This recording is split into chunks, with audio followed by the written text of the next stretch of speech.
আমাদের এখন দুইটা পদ্ধতি প্রচলিত ছিল। এডমিশন বাই মেরিট আগে প্রচলিত ছিল, এখন সেটা কনভার্ট হয়েছে এডমিশন বাই লটারির মাধ্যমে হচ্ছে এখানে বাচ্চাদেরকে ভর্তি করা হয়।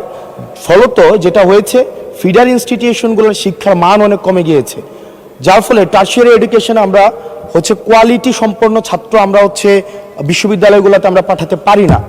এখন মাননীয় মন্ত্রী মহোদয়ের কাছে আমার প্রশ্ন থাকবে, এই যে প্রাইমারি স্কুলে বাচ্চাদেরকে ভর্তি করানোর ক্ষেত্রে আমরা কি ভর্তি প্রক্রিয়াটা আমরা পরিবর্তন করব কিনা, নাকি এই যে এডমিশন বাই লটারির মাধ্যমে আমরা নিব এবং মেরিটকে আমরা হচ্ছে সবসময় হচ্ছে দমায় রাখবো, নাম্বার 1।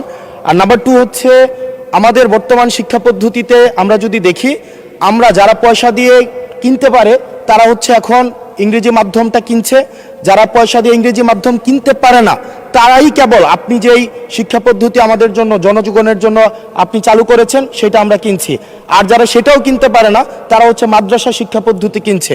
আপনার কাছে প্রশ্ন যে আমাদের বর্তমানে একটা দেশে এই তিনটা শিক্ষা পদ্ধতি যেটা অর্থনৈতিক অবস্থার উপরে নির্ভর করে চলে, এই তিনটা শিক্ষা পদ্ধতি জিয়ে রেখে আপনার কি মনে হয় যে আপনি একটা ইনক্লুসিভ শিক্ষা পদ্ধতি নিয়ে আমাদের দেশটাকে আগায় নিতে পারবেন?